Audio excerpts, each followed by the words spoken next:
بسم الله الرحمن الرحيم الحمد لله رب العالمين والصلاة والسلام على أشرف الأنبياء والمرسلين نبينا محمد وعلى آله وصحبه أجمعين بعد أعوذ بالله من الشيطان الرجيم يا بني إنها إن تك مثقال حبة من خردل فتكن في صخرة أو في السماوات أو في الأرض يأت بها الله إن الله لطيف خبير رب اشرح لي صدري ويسر لي أمري واحلل عقدة من لساني يفقه قولي. Assalamu alaikum wa rahmatullahi wa barakatuh.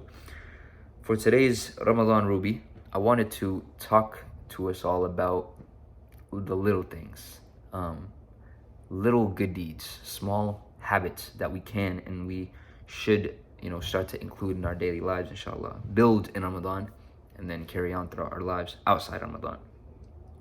So I read in the beginning, Surah Luqman, ayah 16, and I wanted to start by talking about its translation, which and the ayah translates to, it's Luqman alayhi salam giving advice to his son, and he says, Ya bunay, O my son, if it be equal to the weight of a grain of a mustard seed, and though it be in a rock, or on the heavens, or on the earth, Allah will bring it forward. Verily, Allah is all subtle, all aware. This is ayah 16 of Surah Luqman.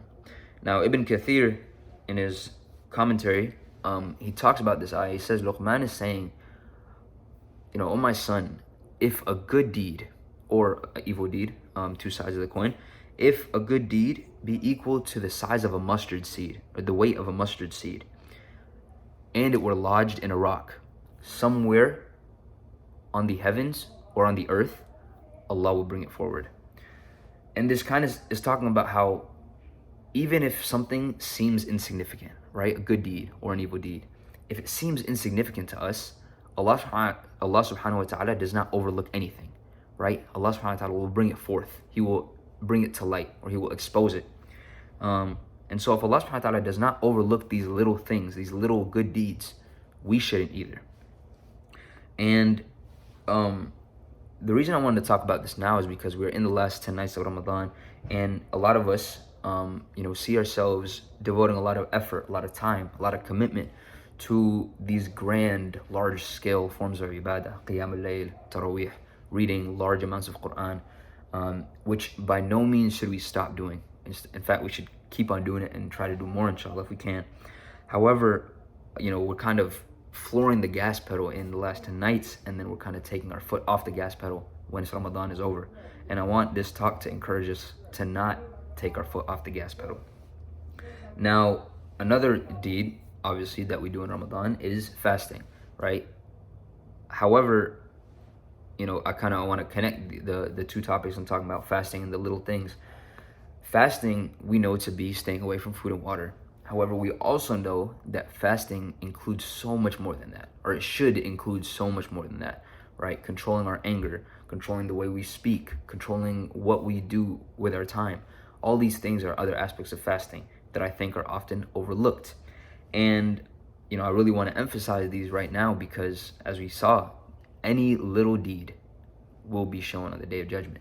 So are we comfortable with our fast, with our level of fasting right now? Are we comfortable showing Allah subhanahu wa ta'ala that, yes, Allah, we fasted, but it's only stayed away from food and water. It's only remained hungry and thirsty, right? So I would ask us all to, start devoting more effort, devoting more time to more consistent things so that we can put, little bullets under our fasting to show to Allah subhanahu wa ta'ala, right? Even if they're small. Aisha radiallahu anhu reported in a hadith that the Prophet Muhammad sallallahu alaihi wasallam said, the most beloved deed to Allah is the most regular and constant, even if it were little. This is in Sahih Bukhari. So if Allah subhanahu wa ta'ala loves those deeds that are consistent, even if they're small, then we should not overlook those, right?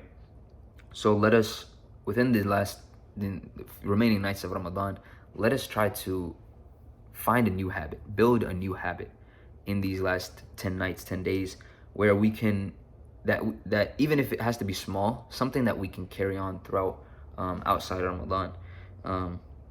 And inshallah, Allah subhanahu wa ta'ala will reward us for it. May Allah help us turn our fasting into what would please Him the most. O Allah, make it easy for us to give us Give us the time, the ability, the willpower to instill new habits, new consistent good deeds that you will love us for. Oh Allah, help us to take full advantage of our Ramadan. Let us to take full advantage of our Laylatul Qadr and achieve the ultimate reward of Jannah. Ameen. Ameen.